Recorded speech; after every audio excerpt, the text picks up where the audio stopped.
जय हिंद दोस्तों, मैं नवीन शर्मा आप सभी का स्वागत करता हूं। आशा करता हूं आप सब एकदम अच्छे हैं, एकदम बेहतरीन हैं। एक बार सारे प्यारे दोस्त बताएंगे आप सब कैसे हैं। रबिया खान, सिमी, दिवाकर यादव, संजना राय, बॉबी कुमार, रैना सिंह, अनुराधा, बरेंद्र कुमार, सभी बच्चों का, धीरज, विशाल सोनकर, सत्येंद्र पाल, रामलखन सिंह, अश्विनी यादव, सभी दोस्तों का बहुत बहुत स्वागत है। हिंदी साहित्य की आज दूसरी क्लास बच्चे चलने वाली है। उम्मीद करूंगा, मैंने आप लोगों से कहा था एक वादा रखेंगे, जब तक हिंदी साहित्य चलता रहेगा पिछली क्लासेस को आप पढ़ करके क्लास में आएंगे। एक बार थम्स अप करके बोले कि पिछली क्लास आप लोगों के एकदम कहते हैं ना फिंगर टिप्स पे है। बहुत थोड़ी थोड़ी चीजें पढ़ेंगे। मैंने बोला ना एकदम से ऐसे घुचड़ मुचड़ नहीं करेंगे, बहुत सारा शामिल नहीं करेंगे, थोड़ा थोड़ा पढ़ते रहेंगे। जो समझ में आता रहेगा उतना पढ़ते रहेंगे। तो हिंदी भाषा के उद्भव यानी हिंदी भाषा कैसे बनी, तो कल मैंने आपको बताया कि कैसे हम लोग बांटते हैं भारोपीय परिवार को। भारोपीय परिवार से हम आर्य भाषाओं पर आए, आर्य भाषाओं से फिर हम आपका वैदिक संस्कृत, लौकिक संस्कृत से फिर पाली, फिर प्राकृत, फिर अपभ्रंश, और अपभ्रंश के बाद में फिर हम प्राचीन हिंदी और आधुनिक हिंदी पर आए। ठीक है। और मैंने आपको कल क्या बताया था, आपको याद रखना है कि अपभ्रंश के बाद क्या बनी थी, अवहट्ट बनी थी। तो मैं कल का कुछ आपको रिवाइज कराऊं तो क्या बोल सकते हैं हम लोग बोलेंगे सबसे पहले कौन सी भाषा थी। सबसे पहले थी वैदिक संस्कृत। इस क्रम को सभी बच्चे अपनी कॉपी में कहीं किनारे पर नोट कर लेंगे। वैदिक संस्कृत थी। वैदिक संस्कृत के बाद कौन सी संस्कृत बनी आपकी, लौकिक संस्कृत बनी। कौन सी संस्कृत बनी, लौकिक संस्कृत बनी। ठीक है। लौकिक संस्कृत से फिर कौन से आगे बढ़ने वाले टाइम में क्या आ गई आपकी, पाली। पाली के बाद में बच्चे क्या आई आपकी, प्राकृत। प्राकृत के बाद में क्या आई आपकी, अपभ्रंश। क्या बोलोगे, अपभ्रंश, जिसमें से बहुत सारे अपभ्रंश हमने पढ़ाए थे आपको। फिर इसके बाद में अवहट्ट। क्या बोलोगे, अवहट्ट बनी। और अवहट्ट के बाद में प्राचीन हिंदी। क्या बोलोगे, प्राचीन, पुरानी वाली हिंदी। और प्राचीन हिंदी के बाद में बनी आपकी आधुनिक हिंदी। क्या बोलोगे, प्राचीन हिंदी के बाद में दोस्त जन्म हुआ आपका किसका, आधुनिक हिंदी का।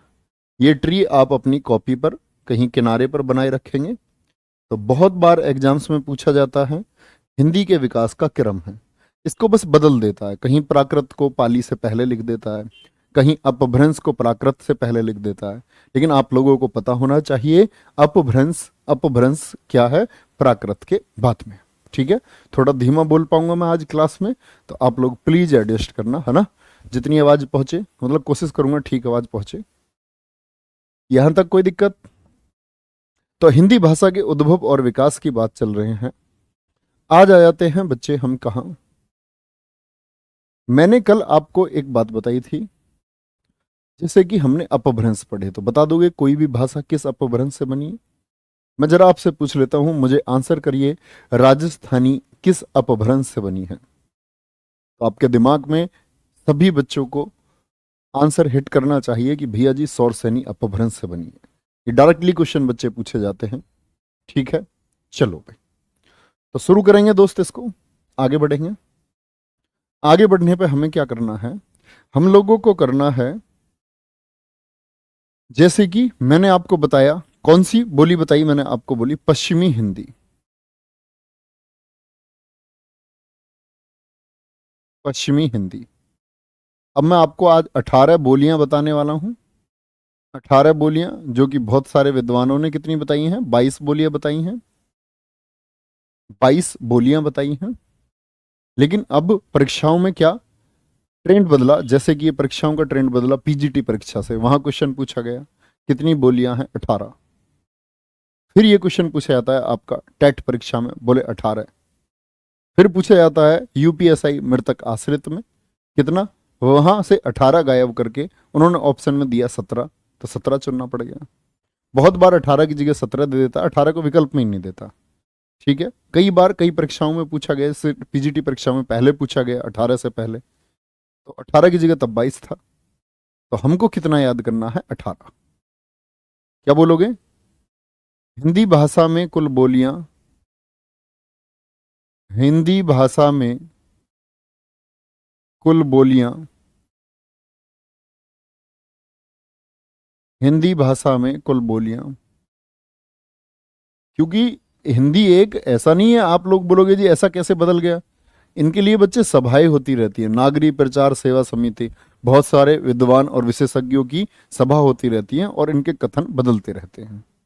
तो अभी वर्तमान में क्या बोलना है, हिंदी भाषा की कुल बोलियां कितनी हैं, क्या बोलोगे 18। तो हम लोगों का फोकस किस पर रहेगा, पश्चिमी हिंदी में कौन कौन सी आती हैं। क्या बोला था मैंने, पश्चिमी हिंदी में खड़ी बोली, क्या बोलोगे, पश्चिमी हिंदी में आएगी खड़ी बोली। ठीक है, पहली बोली हो गई खड़ी बोली। पश्चिमी हिंदी में दूसरी बोली कौन सी आ गई हमारी, ब्रज भाषा। हमेशा मैं आपको प्रैक्टिस सेट में भी बताता रहा हूं, ब्रज भाषा आ गई। तीसरी हमारी आ गई बांगरू, क्या बोलोगे, बांगरू आ गई। चौथी हमारी आ गई बच्चे बुंदेली, कौन सी, बुंदेली। और पांचवी आ गई हमारी कन्नौजी, क्या बोलोगे, कन्नौजी आ गई। ये सभी किसके अंतर्गत आती हैं, पश्चिमी हिंदी। और पश्चिमी हिंदी का जन्म दोस्त किस अपभ्रंश से हुआ था, सौरसैनी अपभ्रंश से। कौन सा अपभ्रंश था इसका, क्या बोलोगे, इसका अपभ्रंश था भैया जी सौरसैनी अपभ्रंश। सही बता रहा हूं मैं, कहीं गलत तो नहीं हूं। चलो, यानी आपसे पूछेगा बुंदेली का जन्म किस अपभ्रंश से हुआ है। भाषा पश्चिमी हिंदी है, ये बोली है, ये क्या है, ये बोली है, ये भाषा है। और अपभ्रंश कौन सा है, सौरसैनी अपभ्रंश। कोई दिक्कत, कल का पीडीएफ नहीं मिला है दोस्त, मिलेगा आज ही, पीडीएफ मिलेगा तुरंत। बच्चे मुझे पता नहीं चल पाता यार रोज का कि पीडीएफ में बहुत बोलता हूं इनसे कि पीडीएफ बच्चों को टाइम से दो। कभी कभी बच्चे ऐसा हो जाता पीडीएफ लिखने वाला कोई कोई बच्चा बीमार हो गया, इस वजह से एडजस्ट करना पड़ता है कभी कभी। ठीक है भैया, यहां तक कोई बात।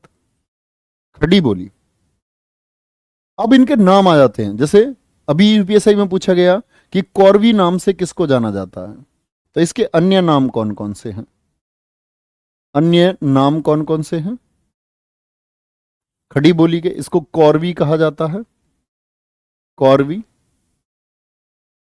सर हिंदी बोलते हैं इसको, क्या बोलते हैं, सर हिंदी। इसी को हम हिंदुस्तानी भी कहते हैं। खड़ी बोली को क्या कहा जाता है, हिंदुस्तानी। अब बात आएगी ये खड़ी बोली बोली कहां जाती है, एनसीआर।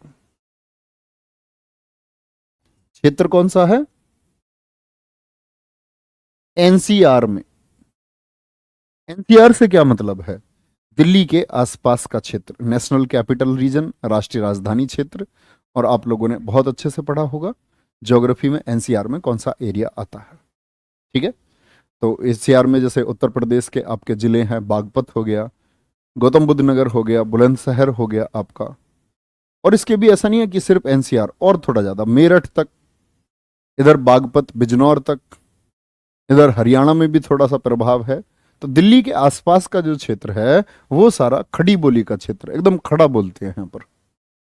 ब्रज भाषा की बात आएगी कि ब्रज भाषा को किस नाम से जाना जाता है, अन्य नाम लिखो, अंतर्वेदी। अंतर्वेदी नाम से किस बोली को, ब्रज भाषा नहीं है बोली है, कभी कभी ये देता निम्नलिखित में से कौन सी भाषा नहीं है, तो ब्रज भाषा लिखेगा, आप सोचेंगे तो भाषा नहीं, ये बोली है, जिसका अन्य नाम क्या है, अंतर्वेदी। बोलो, अंतर्वेदी किसका नाम है, ब्रजभाषा का नाम है। और कहां बोली जाती है दोस्त, आप सभी जानते हो भैया जी, मथुरा में बोली जाती है। मथुरा, आगरा, ये यूपी के हो गए ना, मथुरा, आगरा। ठीक है, आपका एटा, मैनपुरी हो गया, एटा के पास में ही, एटा मैनपुरी। लेकिन राजस्थान में भी इसका प्रभाव है जो उत्तर प्रदेश से लगते हुए हैं। जैसे भरतपुर जिला हो गया, भरतपुर हो गया आपका, और यही दोस्त आपका अलवर भी आ जाएगा, भरतपुर और अलवर। 2 पेज पे लिखता रहना, ऐसा आगे तक चलते रहना, आगे तक, कोई दिक्कत। बांगरू किस भाषा को कहा जाता है, तो बांगरू आप कहेंगे भैया जी ये कहते हैं, इसका अन्य नाम क्या है, अब मैं ब्रैकेट बना करके लिख सकता हूं, हरियाणवी। हरियाणवी किस बोली को कहा जाता है, या हरियाणवी का एक अन्य नाम क्या है, या पूछ सकता है बांगरू का एक अन्य नाम क्या है। तो क्या बोलोगे, हरियाणवी। अब हरियाणवी है तो कहां बोली जाएगी, हरियाणा में। और हरियाणा के कौन से जिलों में प्रभाव ज्यादा है, रोहतक, हिसार क्षेत्र जो है ये सारा, ठीक है। बुंदेली बुंदेलखंड में बोली जाएगी भाई। बुंदेलखंड से मतलब है एमपी, सॉरी बुंदेलखंड से मतलब है 7 जिले उत्तर प्रदेश के, और इसके पास में सीमा मिलती है। यूपी जी के आप पढ़ रहे हैं इस समय, तो यूपी की सीमा किससे मिलती है, मध्य प्रदेश से, तो मध्य प्रदेश में भी प्रभाव है। अब यूपी के जिले कौन कौन से हो गए, जैसे झांसी, झांसी में बोली जाती है, झांसी, जालौन, आपका हमीरपुर। क्या बोलोगे, हमीरपुर। क्षेत्र से बच्चे प्रश्न पूछ लेता है आपसे, हमीरपुर हो गया। जैसे एमपी के कौन कौन से हो गए, होशंगाबाद, होशंगाबाद कहाँ है, होशंगाबाद पेपर मिल, ये आपने इकोनॉमिक्स में पढ़ा होगा, नोट छापने के कारखाने जो हैं, होशंगाबाद। और होशंगाबाद के साथ में कौन है, विदिशा, मध्य प्रदेश में है। क्या बोलोगे, विदिशा। और आपका ग्वालियर एमपी का क्षेत्र। यहां सभी किसका प्रभाव है, बुंदेली बोली का प्रभाव है।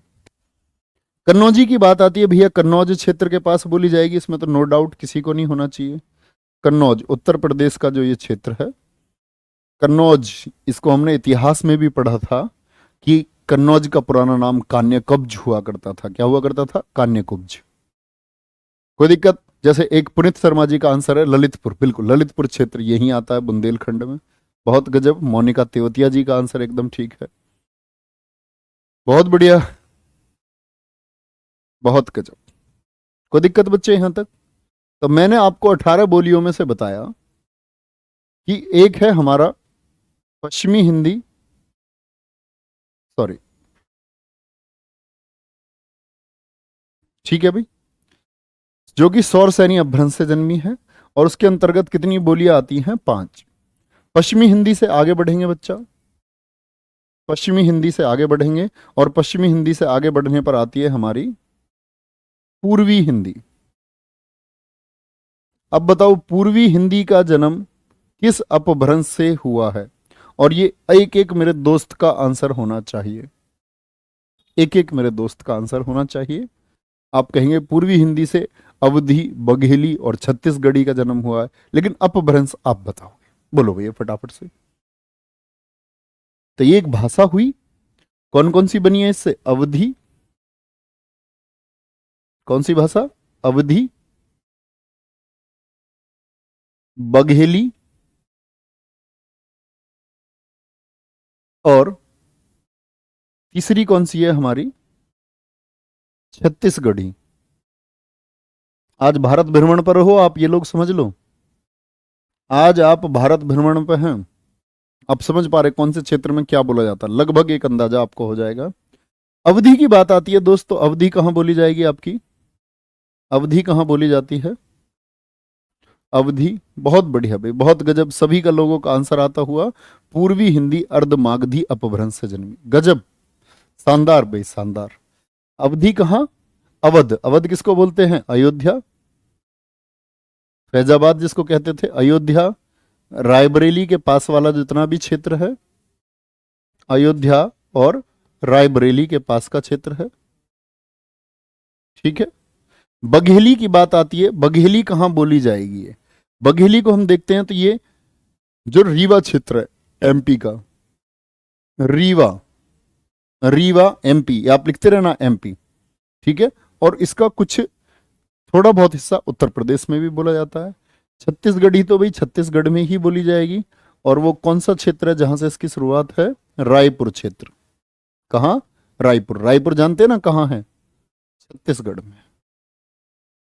तो पूर्वी हिंदी के अपभ्रंश की बात आ गई, आप लोगों ने मुझे बताया भैया जी इसका अपभ्रंश है अर्धमागधी। क्या बोलोगे, अर्धमागधी अपभ्रंश।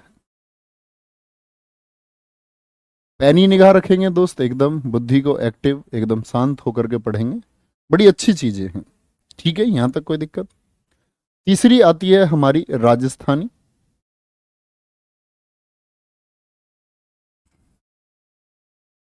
राजस्थानी। अब बच्चे बताओ, राजस्थानी का जन्म किससे हुआ है, किस अपभ्रंश से हुआ है? राजस्थानी के अंतर्गत 4 बोलियां आती हैं। राजस्थानी के अंतर्गत कितनी? 4 बोलियां आती हैं। और वो 4 बोली दोस्त कौन कौन सी हैं, देखना है आप लोगों को। वो 4 बोलियां कौन कौन सी है? जैसे पहली है इसमें जयपुरी, जयपुर क्षेत्र में बोली जाएगी, आप लोग समझ गए होंगे। जयपुरी हो गई। फिर मेवाती है, मेवाती। मालवी है, मालवी। और आपकी मारवाड़ी है। क्या बोलोगे? मारवाड़ी है। कोई दिक्कत भैया? बात आती है कि किस क्षेत्र में, जयपुरी किस क्षेत्र में बोली जाएगी, तो आप कहेंगे जी भैया राजस्थान में बोली जाती है। और वो कौन सा क्षेत्र है? जयपुर, जयपुर के आसपास के क्षेत्र में। मेवाती की बात आती है, ये है मेवात में। मेवात बोले तो ऐसा बहुत सारा हिस्सा जो कहां, उत्तर प्रदेश से भी सीमा बनाता है। मालवी की बात आती है, मालवी कहां बोली जाएगी आपकी?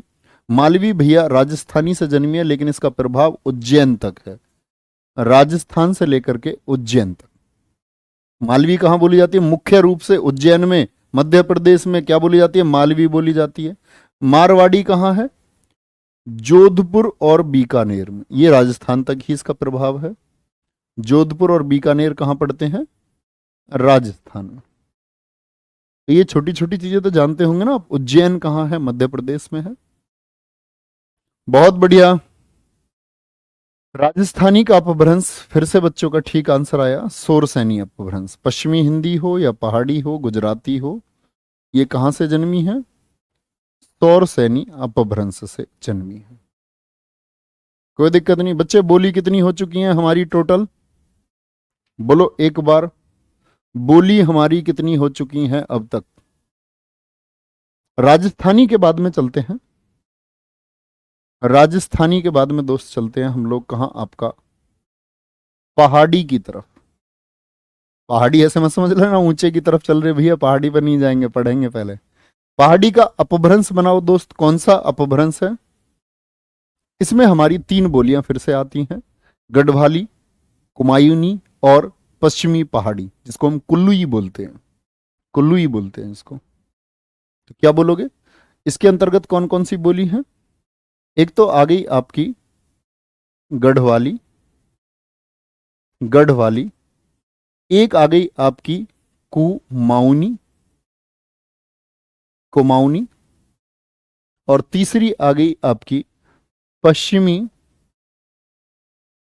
तीसरी कौन सी आ गई आपकी? पश्चिमी पहाड़ी बोली है ये, पश्चिमी पहाड़ी। भाई मक्खी आ गई, देखो मक्खी आ चुकी है। और आप लोगों को अगर पता हो ये मक्खी इतनी स्पेशल है, और मैंने अब से करीब 1 साल पहले हिंदी साहित्य पढ़ाया था यूपीएसआई के लिए। एक मक्खी उस हिंदी साहित्य की क्लास में भी आती थी। तो ऐसे समझ लो, या तो गर्मियों की वजह से आती है या पढ़ने आती है। वो तो बेचारी कहाँ जिंदी होगी। मक्खी का इतना बड़ा कार्यकाल होता ही नहीं, बेचारे कार्यकाल क्या, उसकी जीवन सीमा ही नहीं होती इतनी। गढ़वाली। अब अगर हम बोलते हैं कि गढ़वाली जो है ये कहाँ बोली जाती है भैया, तो ये टिहरी उत्तराखंड में। टिहरी उत्तराखंड का जो गढ़वाल क्षेत्र है। कुमायूनी पूछे आपसे तो बच्चे अल्मोड़ा में इसका प्रभाव है, नैनीताल के पास में। अल्मोड़ा कहाँ पड़ता है? नैनीताल में। कोई दिक्कत? और पश्चिमी पहाड़ी, इसका एक अन्य नाम याद रख लेना, इसको बोलते हैं हम लोग कहाँ? कुल्लुई। किस नाम से जाना जाता है इसको? कुल्लुई नाम से जाना जाता है। बोली कहाँ जाती है? अब कुल्लुई बोल रहे हैं तो कहाँ बोली जाएगी दोस्त? ये कुल्लू में बोली जाती है। कहाँ? कुल्लू में बोली जाती है। कुल्लू मनाली, हिमाचल प्रदेश, कुल्लू मनाली। सर जी ढूंढांडी भाषा कहाँ बोली जाती है? बच्चे ढूंढांडी जो है, हांडोती हुई या ढूंढाती हो, ये आपकी राजस्थान की भाषा नहीं है, बोलियां हैं, राजस्थान में बोली जाती हैं। ओके, सभी समझ गए होंगे बच्चा। चलो भाई, यहां तक कोई दिक्कत? इतनी बात में कोई दिक्कत? पहाड़ी, पहाड़ी किस अपभ्रंश से बनी? फिर से आप लोगों का आंसर आया होगा, पहाड़ी भी भैया जी सौरसैनी अपभ्रंश से जन्मी है। सौरसैनी अपभ्रंश से जन्मी है। ठीक है, कोई दिक्कत? हाँ, उस मक्खी का पुनर्जन्म है जी। चलो भाई, पहाड़ी पर आ गए। पहाड़ी के बाद में हम आते हैं आपका कहां पर? पहाड़ी के बाद में हम आते हैं बच्चे आपका, बोल सकते हैं बिहारी पर। बिहारी। अब मुझे बताओ, जो बिहारी है ये किस अपभ्रंश से जन्मी है? किस अपभ्रंश से जन्मी है? सतीश यादव बलिया पूछ रहे हैं सर, भोजपुरी किस में आती है? बेटा भोजपुरी अभी पढ़ोगे आप, अभी पहुंचे हैं हम लोग बिहारी पर, आगे आगे क्यों भाग रहे हो? बिहारी की बात आती है बच्चे, बिहारी। बिहारी में कौन कौन सी आती हैं आपकी? कल ही बताया था, मगही, याद है कल का? नहीं, मगही हो गई एक तो। मगही के बाद में फिर कौन सी आ गई आपकी? भोजपुरी। भोजपुरी। और तीसरी आ गई बच्चे आपकी मैथिली। मैथिली। मगही की बात करते हैं जी, मगही कहां बोली जाती है? बिहार का पटना और गया, बिहार में पड़ता है ना। भोजपुरी की बात आती है तो पूर्वी उत्तर प्रदेश। क्या बोलोगे?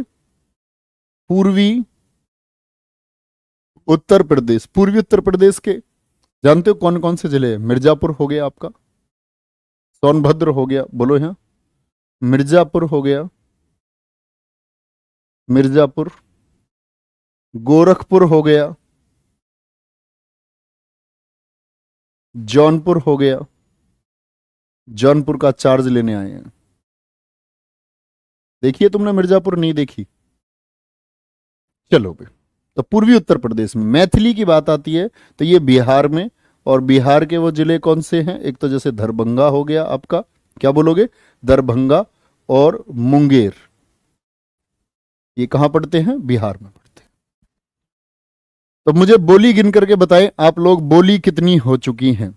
क्या बोली हमारी 18 पूरी हो चुकी हैं बच्चे? फिर से रिपीट करेंगे एक बार।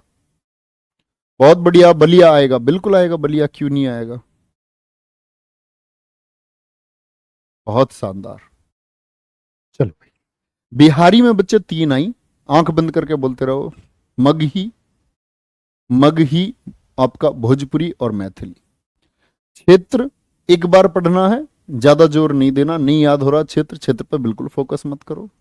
आपको यह जरूर पता होना चाहिए कि बिहारी की बात आई तो ये किस अपभ्रंश में है? कल हमने पढ़ा था, मागधी अपभ्रंश में है। मागधी अपभ्रंश में है। तो बिहारी में दोस्त 3 आई, मगही आपकी, फिर कौन सी? भोजपुरी और मैथिली, ये 18 पूरी करनी है। पहाड़ी में कौन सी? गढ़वाली, कुमायूनी, पश्चिमी पहाड़ी, जिसको कुल्लई बोलते हैं, कुल्लई बोलते हैं। 3 और 3 6 हो गई, 6 हो गई जी। राजस्थानी में कौन कौन सी आ गई आपकी? 4 आ गई। जयपुरी, मेवाती, मालवी और मारवाड़ी, ये 4 किसके अंतर्गत आ गई? ये 4 आ गई आपकी किसके अंतर्गत?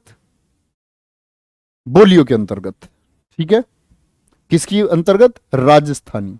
राजस्थानी के अंतर्गत आई। अब आप सोच रहे होंगे जी राजस्थानी क्या है? तो ये एक भाषा है और इनको हम बोलेंगे, अभी नाम बताऊंगा आपको, उपभाषाएं। पूर्वी हिंदी में कौन कौन सी आई हैं आपकी? अवधी, बघेली और छत्तीसगढ़ी। 10 और 3 13, 10 और 3 13।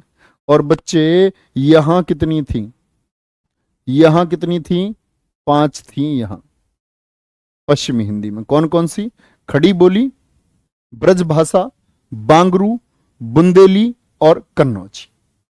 बोलो कोई दिक्कत? बोलेंगे फटाफट से? नहीं, मैं सब जगह की बोली नहीं जानता भाई। अगर तुम ऐसे बोलने लगो कि मैं तुम्हें बोली बोल के दिखा दूं जी, बघेली बोल के दिखाओ, नहीं, नहीं, ये नहीं जानता भाई मैं। चलो, कोई दिक्कत? बोलो भी एक बार फटाफट से। तो बच्चे, अगर मैं बात करता हूं आप लोगों से, मुझे बताना थोड़ा थोड़ा सा, थोड़ा आइडिया बताना, बस थोड़ा आइडिया, ज्यादा तो नहीं बता पाओगे आप लोग। मैं एक मैप बना लेता हूं लगभग आइडिया के लिए, एक मैप, और मैं मैप पे एक जगह मार्क करूंगा, जगह मार्क करूंगा। सर जी 22 कैसे थी? हांडोती कहां बोली जाती है? ढूंढांडी कहां बोली जाती है? अभी तो बताया था मैंने आपको। देखो इधर 22 ऐसे हो जाती हैं। चार उपभाषाएं, चार कौन कौन सी और जुड़ती हैं आपकी? चार में प्रमुख है ढूंढांडी, हांडोती, क्या बोलते हैं? हांडोती बोलते हैं, ढूंढांडी बोलते हैं। तो ये तो दो प्रमुख कहां की हो गई? राजस्थान की हो गई। क्या बोलोगे? कहां की हो गई? दो बोलियां राजस्थान की हो गई, और दो आपकी पूर्वी भारत की बोलियां। दो कहां की? पूर्वी भारत की बोलियां। बहुत बढ़िया। अब यार, डोंगरी बच्चे बोली नहीं है, डोंगरी भाषा है। अभी जानोगे आप, 22 भाषाएं भी कराऊंगा आपको। तुम तो एडवांस बच्चे हो, आगे बहुत भागते हो, आगे बहुत भागते हो भाई। मेरी बात सुनो, जहां बच्चे स्टेप से पढ़ा रहा हूं वहां स्टेप से पढ़ो। जैसे प्यारे बच्चे करते हैं ना, ऐसे एक्ट किया करो आप लोग। मैं आप लोगों से बच्चे कुछ प्रश्न पूछूंगा और आप लोग मुझे बताना प्रश्नों के जवाब, ठीक है? प्रश्नों के जवाब क्या हो सकते हैं? समझना मेरी बात को एक बार। मैं आपको मार्क करूंगा, बस आइडिया बताना, मैं समझूंगा कि उस आइडिया से आप बता पाते हैं या नहीं बता पाते हैं। अगर नक्शे का थोड़ा भी ज्ञान है, मैं बोलूं यहां कौन सी बोली बोली जाएगी, लगभग अंदाजा बताओ एक मुझे। एक तो मैंने आपसे ये पूछा, दो क्वेश्चन पूछूंगा मैं आपसे। मैं पूछूंगा भैया मुझे इस क्षेत्र में बताओ कौन सी बोली बोली जाएगी, इस क्षेत्र में और इस क्षेत्र में पूछ लिया। एक मैंने आपसे पूछा इस क्षेत्र में कौन सी बोली बोली जाएगी, ठीक है? एक मैंने आपसे बोला इस क्षेत्र में कौन सी बोली बोली जाएगी, ठीक है? बोलो भाई। हाँ, बोली बदल जाती है, हर 100-150 किलोमीटर पे बदल जाती है, बिल्कुल। यहां आएंगे तो बच्चे, यहां अगर मैं देखता हूं तो ये पूर्वी उत्तर प्रदेश की सीमा हो गई लगभग। और पूर्वी उत्तर प्रदेश में क्या मैं बोल सकता हूं कि यहां भोजपुरी बोली जाएगी? तो मैं कहीं गलत तो नहीं हूं? मैं कहीं गलत तो नहीं हूं? बिहार की बात आ जाती तो बच्चे क्या बोलते? यहां यहां बोली पूछ लेता तो बिहार की मगही बोल देते आप, भोजपुरी बोल देते, मैथिली बोल देते। ये छत्तीसगढ़ हो गया लगभग। छत्तीसगढ़ में कौन सी बोली? मैंने आपसे छत्तीसगढ़ी बोली। कौन सी बोली? छत्तीसगढ़ी। भाई मैप को देखकर मत बोलना कुछ, मैप बस लगभग अंदाजे से बना दिया है मैंने, ठीक है? यहां बात आती है तो ये राजस्थानी समूह की भाषाएं हो गई हैं। कौन सी हो गई? राजस्थानी। बताना वो बच्चे थम्स अप करना जिनका एकदम ठीक था। ये दिल्ली का दिल और दिल के पास में क्या बताया? एनसीआर में। एनसीआर में मैंने आपको बताया खड़ी बोली। तो वो बच्चे बताना जिनको लगभग थोड़ा थोड़ा सा आइडिया हुआ क्षेत्र का। ये हाँ बच्चे, नीचे फिर एमपी है। एमपी में जो जो बाला मैंने बोली आपको, यूपी और एमपी के बॉर्डर पे यहाँ बात करेंगे तो यहाँ बुंदेली हो जाएगी। क्या हो जाएगी? यहाँ बुंदेली हो जाएगी। अगर यूपी में यहाँ की बात कर लेंगे तो कन्नौजी हो जाएगी, ठीक है? भैया कवि और उनकी रचनाएं कब कराओगे? बेटा मैं आपको ये बता रहा हूँ, आप आराम से पढ़ते रहो। क्या छोड़ दूंगा मैं कवि और रचनाएं? मूर्खता भरे प्रश्न क्यों करते हो? कैसे आपको राज्य में नौकरी मिलेगी? राज्य नौकरी मेरे दोस्त ब्रिलियंट बच्चों को देता है, जिनकी समझ विकसित होती है। पढ़ाई में थोड़े कमजोर हो लेकिन समझ थोड़ी ज्यादा विकसित हो तो वो बच्चा अक्सर कामयाब हो जाता है। बहुत बढ़िया। चलें भाई आगे। 18 बोली क्लियर है? 18 बोली याद कर लेंगे, करनी ही पड़ेंगी। नौकरी चाहिए तो करनी पड़ेंगी। हो गई होंगी वैसे, जो ध्यान से सुन रहा होगा उसको जरूर हो गई होंगी, और जो ध्यान से नहीं सुन रहा होगा उसकी तो बात मैं कर ही नहीं सकता। तो बच्चे मैंने बोला बोली कितनी हुई भाई? बोली हुई 18 और उपभाषा समूह हुए हमारे, उपभाषा समूह हमारे हुए। और जो बच्चे यूपीएसआई के नोट्स में दिख रहे हो उनके में 22 लिख रहा होगा एक जगह, 22 को आप एडिट करके क्या कर लेंगे, 18 कर लेंगे। उपभाषा समूह, उपभाषा समूह है 5। और ये उपभाषा 5 समूह कौन कौन से, जो अभी बताए थे मैंने आपको। राजस्थानी हो गया, अभी जो पीले रंग से ऐसे मार्क कर रखे थे देखो एक बार, राजस्थानी हो गया। दूसरा क्या हो गया हमारा, क्या बोला था मैंने आपसे, पहाड़ी हो गया था। तीसरा था हमारा पश्चिमी हिंदी, पश्चिमी हिंदी।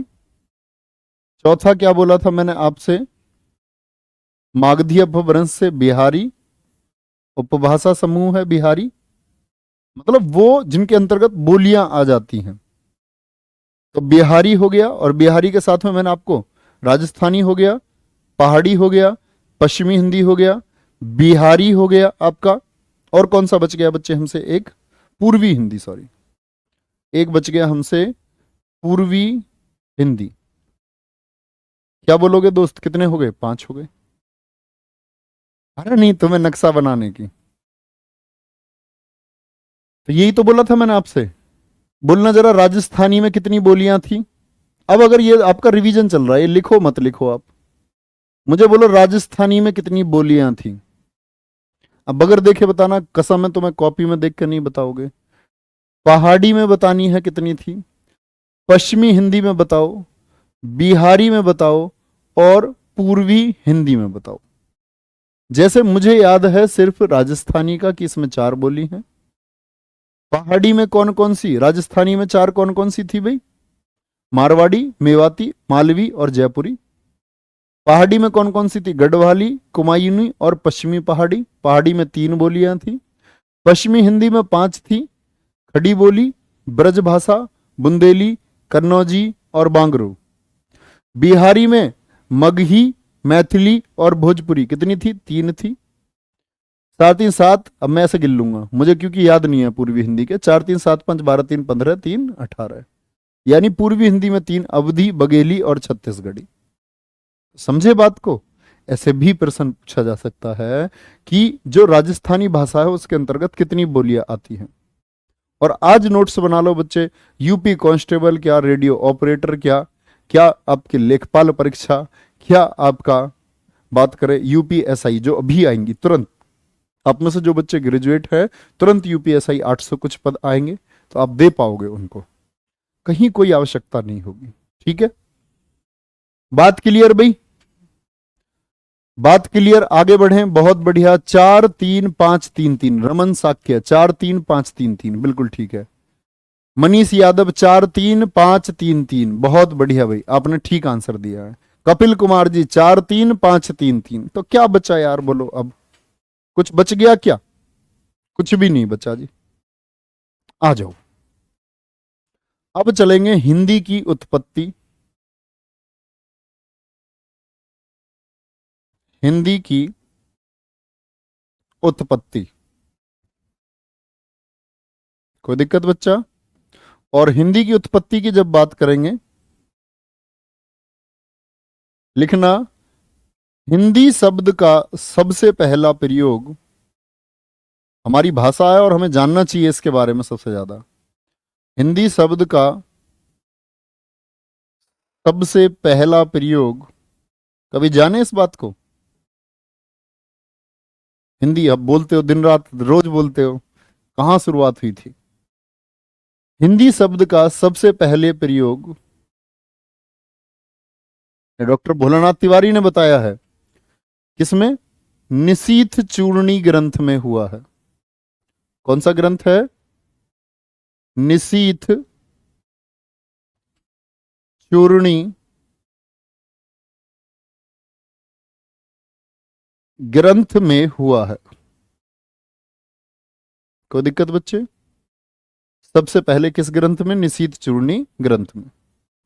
दूसरा, हमने जब विदेशज शब्द पढ़े थे तब भी बताया था, हिंदी जो ये शब्द है ये फारसी भाषा का शब्द है। हिंदी फारसी भाषा का शब्द है। किसका शब्द है? फारसी भाषा का शब्द है। अगली बात आएंगे, कैसे फारसी से कैसे। तो फारसी में क्या था, ऐसे बना है, देखना जरा। हिंदू से हिंद, यहां से फिर हिंदिक, हिंदिक, और हिंदिक से हिंदी। कैसे? तो ये जो फारस के लोग थे, फारस के लोग थे, आप सभी जानते हो भारत में यहां क्या बहती है? सिंधु नदी बहती है। बहती है भाई? नहीं, यहां सिंधु नदी बहती है। तो ये लोग क्या थे, जो फारस के लोग थे, इनको दिक्कत थी क्या? सै को बोलते थे फै। क्या बोलते थे? सै को फै। बहुत सारे लोग, और बहुत सारे लोग ऐसे थे जो सै को बोलते थे है, यानी सै का उच्चारण ना करने की बजाय है बोलते थे। दो तरह के लोग थे फारस में। सै का उच्चारण उनके लिए बड़ा मुश्किल था, अभी भी बहुत कम मिलता है वहां। सै सलजम मिलता है लेकिन सै नहीं मिलता। तो सिंधु की बात आई, तो सिंधु जब वो लोग यहां आए किसी व्यापार के लिए या आक्रमणकारी आए, ये जो अरबी लोग थे, तो सिंधु नदी पार करी। इन्होंने सिंधु को क्या बोला होगा? सिंधु को बोला इन्होंने हिंदू। कौन सी नदी? हिंदू नदी। और क्षेत्र को क्या कह दिया? सिंध क्षेत्र की जगह हम लोग क्या बोलते? सिंध क्षेत्र। ये क्या बोलते थे? हिंद क्षेत्र। और यहां के जो रहने वाले थे, इन्होंने बोला सिंधुस्तान की जगह हिंदुस्तान, हिंदू का स्थान। तो वो दरअसल में सिंधु का कहना चाह रहे थे, सिंधु का स्थान। और फिर बात आई, तो भाषा जो यहां के बोलने वाले थे, उनको इन्होंने सिंधी की बजाय बोल दिया हिंदी। तो इस तरह हिंदी का नामकरण हुआ, हिंदी का नामकरण हुआ। ठीक है, बहुत बढ़िया। आगे आएंगे। यहां तक की बात में मेरे प्यारे किसी भी दोस्त को कोई दिक्कत? ठीक है, यहां तो देखो, यहां एक शब्द आता है हमारा, अगर हम बात करते हैं, जो हिंदी का नाम है। आपसे कोई पूछे हिंदी नाम किसने दिया, व्यक्ति कौन है? हिंदी नाम देने का क्रेडिट जो है या श्रेय है, देने का श्रेय अमीर खुसरो को जाता है। खड़ी बोली का जनक भी यही है भैया, याद रख लेना, खड़ी बोली का जनक भी यही है, अमीर खुसरो को जाता है। ये मैंने आपको इतिहास में बता चुका हूं कि खड़ी बोली का जनक है। हिंदी नाम देने का श्रेय किसको जाता है? अमीर खुसरो को जाता है। अमीर खुसरो अबुल हसन को जाता है। कोई दिक्कत बच्चा? पढ़ो एक बार 4 लाइन क्या मैंने आपको बताई हैं, मनन करो एक बार।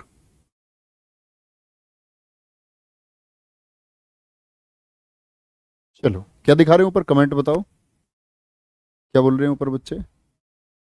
सर जी, क्या फारसी को ईरानी बोल सकते हैं? हाँ, क्यों नहीं। देखो, आप लोग यार कितने ऐसे, आपने क्या विश्व का नक्शा नहीं देखा?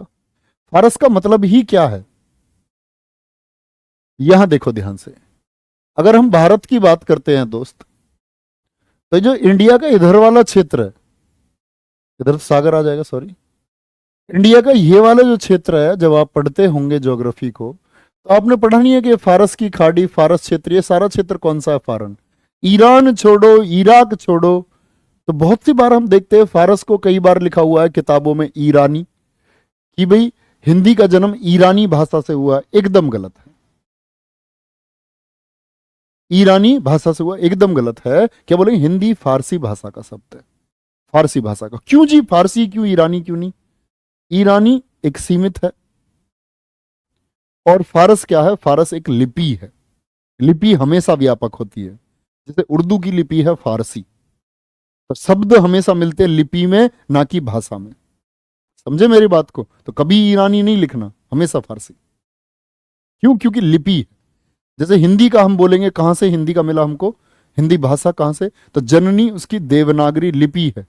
पंजाबी की बोलेंगे गुरुमुखी लिपि है। अंग्रेजी, जर्मन, आपका इटैलिक की बोलेंगे तो क्या बोलेंगे, रोमन लिपि है, रोमन लिपि। समझ रहे हो मेरी बातों को? चलो भैया, तो व्यक्ति कौन है, व्यक्ति कौन है, यहां तक याद रखेंगे इस बात को। अब इंपॉर्टेंट बात आती है कि लिपि की बात जो मैं आपसे कर रहा था, लिपि की बात मैं आपको बता देता हूं। बोलो भाई, बोलेंगे कोई बात? हाँ, सचिन यादव, कोई दिक्कत नहीं है, बिंदी की जगह आप आधा ने बिल्कुल इस्तेमाल कर सकते हैं, किसी को भी इस्तेमाल करो। पर मैंने बोला हमेशा प्राथमिकता किसको देते हैं, अनुस्वार को देनी चाहिए, लेकिन नहीं देते हैं तो उससे कोई दिक्कत नहीं है। चलो, पप्पू कुमार गौतम कह रहे हैं सर जी बस थोड़ा इतना ही रहने दो, ज्यादा मत पढ़ाओ, याद भी करना। बेटा घर बैठा दूंगा, पढ़ नहीं पाएगा। इतनी सी क्षमता तुम्हारी, 18 बोली याद करी है आपने बस। अरे यार, इतने कमजोर कैसे हो सकते हो? अभी बेटा थोड़ा सा और पढ़ेंगे, बहुत थोड़ा सा। ऐसे तो हिंदी साहित्य 15 दिन चल जाएगा है? एक को शादी पढ़ रही, कह रहा है शादी कब होगी तुम्हारी? अरे यार, लिखो भारत में लिपि, नया एक हेडिंग लिखेंगे, भारत में, सॉरी में नहीं लिखा मैंने, भारत में लिपियां, लिपि की बात करते हैं हम। बोलना हिंदी भाषा की लिपि कौन सी है? बहुत धीरे धीरे पढ़ रहे हैं दोस्त, लिखना भारत में लिपियां, ये 3 वर्गों में विभाजित हैं। बेटा आप लोगों को लगता है कि बहुत थोड़े से में काम चला लो, आप में से सारे पढ़े लिखे बच्चे हो, एक बार जेल वार्डर का पेपर डाउनलोड करो। जेल वार्डर, जो कि मैं कहूं यूपी कांस्टेबल में भी, यूपी कांस्टेबल में भी जेल वार्डर मतलब जेल पुलिस, जो कि सिविल पुलिस से एक निचले स्तर की, कांस्टेबल से निचले स्तर की एक नौकरी मानी जाती है। और बहुत सारा बच्चा सोचता है कि जेल वार्डर में सिलेक्शन हो गया, वो आपका सिविल पुलिस का एग्जाम भी देगा अब, क्योंकि जेल की ड्यूटी तो एक बंद ड्यूटी है। तो उस बच्चे से एक बार पूछ के देखो कैसा हिंदी साहित्य पूछा गया, मजा ना आ गया होगा ना उस बच्चे को, तो बात है। आर्टिकल 210 कहीं दुनिया में किसी ने नहीं पढ़ा है, आर्टिकल 210 हिंदी भाषा में कहां है? आर्टिकल 120 पूछा गया है, आर्टिकल 346 जेल वार्डर में पूछा गया है। ठीक है, बोलियों से प्रश्न पूछे गए हैं, रचनाएं बड़ी जबरदस्त पूछी गई हैं। समझ रहे हो? इसीलिए कहते हैं कि जब समय हो तो समय रहते बड़ी मेहनत करनी चाहिए, तब आगे की राह आसान होती है। 3 वर्गों में विभाजित है, वो कौन से 3 वर्ग हैं भारत में लिपि के? एक तो सिंधु लिपि है। कौन से 3 वर्ग हैं? नंबर 1 सिंधु लिपि, कौन सी लिपि है दोस्त? सिंधु लिपि है। दूसरी है खरोष्ठी लिपि, अशोक ने अपने शिलालेख बड़े लिखवाए थे इस समय, क्या बोलोगे? खरोष्ठी लिपि। तीसरी ब्राह्मी लिपि है। तीसरी लिपि कौन सी है? ब्राह्मी लिपि। अब समझ में आ रहा होगा, बहुत सारे बच्चे सोच रहे हैं लिपि क्या होता है, लिपि, व्हाट इज लिपि? तो शायद आपने व्याकरण में पढ़ा है या नहीं पढ़ा है, जब व्याकरण शुरू होती है तो उस समय हमको लिपि को शुरू करना होता है। और हिंदी व्याकरण में जो पहला चैप्टर आप पढ़ रहे होंगे वर्णमाला, उस समय आपने पढ़ा होगा व्याकरण में अक्षरों को लिखने का जो तरीका है, अक्षरों को लिखने का तरीका, अक्षरों को लिखने का तरीका लिपि कहलाता है। भाई कोई अक्षर किस तरह लिखा जाएगा उसको हम बोलते हैं लिपि।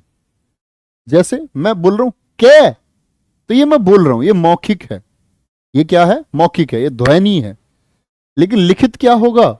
जब मैं कै को लिख दूंगा तो ये मुझे किसने बताया होगा कि कै ऐसे लिखा जाएगा, ख ऐसे लिखा जाएगा, गे ऐसे लिखा जाएगा, से सलजम ऐसे लिखा जाएगा, से षटकोण ऐसे लिखा जाएगा।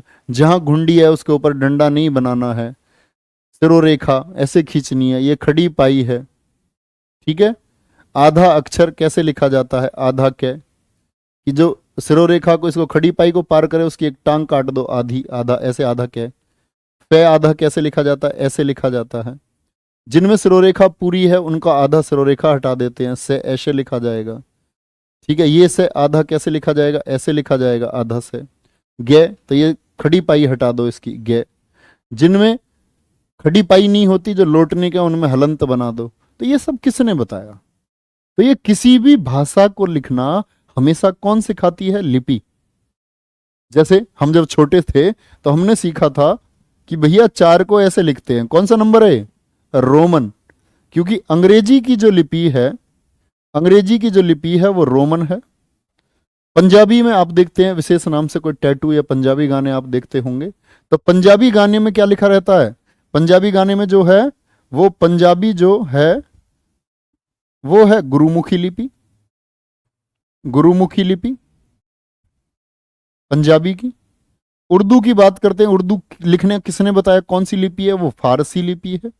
तो लिपि हमेशा बताती है कि कोई भी भाषा किस तरह लिखी जाएगी, कोई भी भाषा किस तरह लिखी जाएगी। तो लिखने की जो क्रिया है, जो लिखने का तरीका है, ठीक है। लिपि का क्या मतलब होता है बेटा, और क्या बता रहा हूं मैं? अक्षर को लिखने की क्रिया लिपि कहलाती है। लिपि क्या है? किसी भी भाषा के अक्षरों को लिखने की प्रक्रिया। कोई दिक्कत भाई? बोलो। बहुत बढ़िया, अरुण राणा जी ने बहुत जबरदस्त लिखा है। भैया आप हमारे सबसे अच्छे टीचर हैं। अच्छा, बड़ा मक्खन लगाओ खूब। यहां बात आती है ब्राह्मी लिपि, फिर बटी हुई है बच्चे दो में। किस, कौन कौन से दो में? एक तो आपका दक्षिणी शैली, दक्षिणी शैली, और एक आपका उत्तरी शैली, उत्तरी शैली। उत्तरी शैली की बात करेंगे, पहले दक्षिणी बता देता हूं आपको। दक्षिणी शैली में कौन कौन सी आ जाएंगी आपकी? दक्षिण भारत की भाषाएं, कन्नड़ हो गई, मलयालम, बोलो मलयालम कहां बोली जाती है? केरल में। कन्नड़ कहां? कर्नाटक में। तुलु कहां बोली जाती है? कर्नाटक में। तेलुगु आंध्र प्रदेश और तेलंगाना में, तेलुगु हो गई। ठीक है। तमिल हो गई, तमिल तमिलनाडु में। ये सारी की सारी कैसी हैं? दक्षिण की बोली जाने वाली को हम बोलते हैं भाई। तुलु कहां? मैंने बोला कर्नाटक, मंगलौर क्षेत्र में बोली जाती है, कर्नाटक के में। कन्नड़ कहां? कर्नाटक। मलयालम कहां है दोस्त? केरल में। कहां है? केरल में है। तेलुगु कहां है आपकी? क्या बोलोगे? आंध्र प्रदेश और तेलंगाना में। तमिल कहां है? तमिलनाडु में। और इन्हीं को बोलते हैं हम द्रविड़ भाषाएं। क्या बोलते हैं? द्रविड़ भाषाएं। क्वेश्चन पूछा जाता है निम्नलिखित में से कौन सी द्रविड़ भाषा नहीं है? निम्नलिखित में से कौन सी द्रविड़ भाषा नहीं है? आप सब कुछ याद करा देते हैं, मैं बड़ा ही नहीं कर रहा। बेटा नाम सपना लिख रखा है और सेंटेंस लिख रहे हो कि बढ़ाई नहीं कर रहा हूं। बहुत सारे लड़के लड़की बने हुए हैं। चलो भाई, अब बात आई बच्चे उत्तरी शैली की। देखो दक्षिणी शैली हमारा सिलेबस नहीं है, ना हमको पढ़नी है। उत्तरी शैली में आती है हमारी कौन सी? हिंदी। और हिंदी का जन्म किससे हुआ? देवनागरी से हुआ। किससे? देवनागरी। और यहां एक नोट बना के लिखना बच्चे, देवनागरी का सर्वप्रथम प्रयोग, अब याद आएगा प्रैक्टिस सेट का वो क्वेश्चन में लेके आया था एक दिन। देवनागरी लिपि का सर्वप्रथम प्रयोग, सर्वप्रथम प्रयोग गुजरात के शासक, गुजरात के शासक जयभट्ट के शिलालेख में हुआ। क्या बोलोगे? जयभट्ट के शिलालेख में। बच्चा इतनी अनेक बार प्रश्न पूछा गया है ना, अलग अलग परीक्षाओं में। जयभट्ट के शिलालेख में हुआ, कोई दिक्कत? अब देव नाम का राजा कौन था? देवनागरी, नागरी पता है किसको बोलते थे? पाटलिपुत्र को। और देव बोलते थे चंद्रगुप्त को। चंद्रगुप्त द्वितीय के समय ये ज्यादा विकसित हुई तो नाम पड़ा देव। देव कौन है? चंद्रगुप्त। और आपका नागरी कहा जाता था पाटलिपुत्र को, तो देवनागरी। कुछ विद्वानों ने बोला नगरों में ये ज्यादा विकसित हुई तो पाटलिपुत्र नगर से चली, इस वजह से भी नागरी इसको कहा गया। जैसे हमारा ये जो क्षेत्र है, इस क्षेत्र में हम देखते हैं नागर, नागर जो है वो गुर्जर जाति को संबोधित करते हैं। एक वर्ग है नागर, गुर्जर है। ऐसे ही गुजरात में जो नागर है वो ब्राह्मण है। तो वहां बोला गया जयभट्ट के शिलालेख में जो नागर ब्राह्मण थे गुजरात के, उन्होंने इसका प्रयोग किया। तो सबसे ज्यादा इसका कारण है, मैंने आपको बताया, देवनागरी, नागर ब्राह्मण। और मैंने बोला आपसे नागरी यानी नगर की वजह से भी, और नागरी हम बोलते थे पाटलिपुत्र नगर को, पाटलिपुत्र को भी नागरी कहा गया, तो इस वजह से इसका नाम पड़ा देवनागरी। बात क्लियर भाई? मजा आया? ये ऐसा होता ना पीडीएफ लगा के ये पढ़ो ये पढ़ो ये पढ़ो ये हो गया, नहीं। आप लोग जाने एक बार, जब एक बार आप लोग जान जाओगे ना बेसिक से, कभी नहीं भूलते हम भूलते कब हैं चीजों को? जब हम क्रम से चीजों को नहीं पढ़ते, तब हमें चीजें याद रखनी मुश्किल हो जाती हैं। बोलो भाई, कोई दिक्कत? अरे प्यार करने की चीज हुई यार, मैं भैया प्यार हो गया आपसे, होना चाहिए मेरे दोस्त, मुझे तुमसे प्यार हो गया। शिवम कुमार,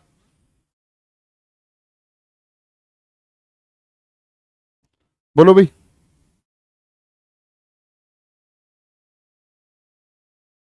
क्या हो गया?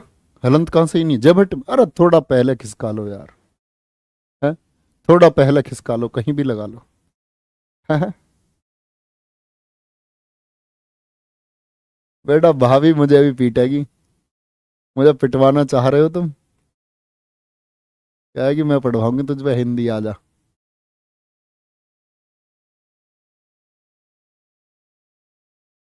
ठीक है, बहुत बढ़िया, आज दोनों की पीडीएफ जरूर मिलेगी। तो बच्चे एक बार थम्स अप करो। इतनी बातें आप लोगों को समझ में आई? इतनी बातें समझ में आई? इसके बाद लिखना एक पॉइंट, सावरकर बंधु ने, ये कल ही बताएंगे, चलो। खड़ी बोली की जो 12 12 बोलते हैं ना, 12 खड़ी कौन सी हैं? यूपीएससी इंटरव्यू का वीडियो देखते हैं आप, यूपीएससी में पूछा गया 12 खड़ियों के नाम बताओ, इंटरव्यू में बहुत पूछा जाता है, हिंदी वाले बच्चों से बहुत पूछा जाता है। ठीक है बच्चे, कोई दिक्कत? बहुत अच्छे से समझ में आया उम्मीद करूंगा। और आपको आज पीडीएफ मिल जाएंगे दोनों, रीड करके कल क्लास में जरूर आना, या तो आज पढ़ के आओ या कल पढ़ के आओ, जरूर पढ़ के आना। उम्मीद करूंगा बहुत मजा आ रहा होगा इसमें। और अपनी भाषा, अपनी राष्ट्रभाषा के बारे में, जिसको हम राष्ट्रभाषा भी तय नहीं कर पाए, एक राजभाषा जिसको हमने कहा संवैधानिक रूप से, उस राजभाषा हिंदी के बारे में जान रहे हैं, तो सबसे बड़े सौभाग्य की बात तो ये है। और मुझे ये अंश मिला है कि मैं आपको ये पढ़ा पा रहा हूं कि हिंदी भाषा कैसे बनी, हमारी अपनी राजभाषा, हमारी मातृभाषा, हमारी, मतलब जिसको हम लोगों ने, अगर महसूस करो, आपके लिए सिर्फ हिंदी सब्जेक्ट हो सकता है, लेकिन आप इसको महसूस करो तो हमारी राजभाषा, इसके पढ़ने का मजा अलग है। तो ये सौभाग्य है मेरा कि ये पढ़ाने का मौका मुझे मिल रहा है, और आपका सौभाग्य है कि आपको इसे पढ़ने का मौका मिल रहा है। हिंदी से प्यार करिए, ठीक है? बहुत सारा प्यार करिए, और अपना ध्यान रखो, बहुत सारा पढ़ते रहो। और ऐसे ही हम लोग अपनी तैयारी को बेहतर और बेहतर और सबसे शानदार बनाते रहेंगे। और मैं आप लोगों से इतनी उम्मीद करता हूं दोस्त, जो मेरी बात अभी सुन पा रहे हैं, कि आप लोग इतनी मेहनत करना, इतनी मेहनत करना कि अगली बार आपको मेहनत ना करनी पड़े। अपनी कॉपी पे सिर्फ एक बात लिख देना, मैं इस बार इतनी मेहनत करूंगा, इतनी मेहनत करूंगा कि मुझे अगली बार मेहनत नहीं करनी पड़ेगी, सेम उसी पैटर्न के लिए। ऐसा नहीं यूपी कांस्टेबल अब भी तैयार कर रहे हो, यूपी कांस्टेबल की 2 साल बाद भी तैयारी कर रहे हो, यूपी कांस्टेबल 4 साल बाद भी तैयारी कर रहे हो। और फिर दोबारा 10वीं कर लेते हैं बहुत सारे बच्चे, फिर तैयारी कर रहे हैं। नहीं, एक बार में होना चाहिए। आगे तैयारी करेंगे, आगे तैयारी करेंगे किसी बड़े लक्ष्य के लिए। तो अभी समय है बच्चे, ये अपना अपना जो कीमती समय ना, इसको बर्बाद ना करिए, बहुत मेहनत करिए, सबसे ज्यादा निखरिए, सबसे ज्यादा संवरिए, और वादा करता हूं आप सबसे ज्यादा चमकेंगे वर्दी में। जो चेहरे की चमक होगी ना, वो कह देना स्पेशल होगी, स्पेशल। तो उस वर्दी की चमक को महसूस करो जब आपके तन पर, बदन पर होगी। तो ध्यान रखें। बहुत बहुत सारा। भारत माता की जय। जय हिंद, जय भारत।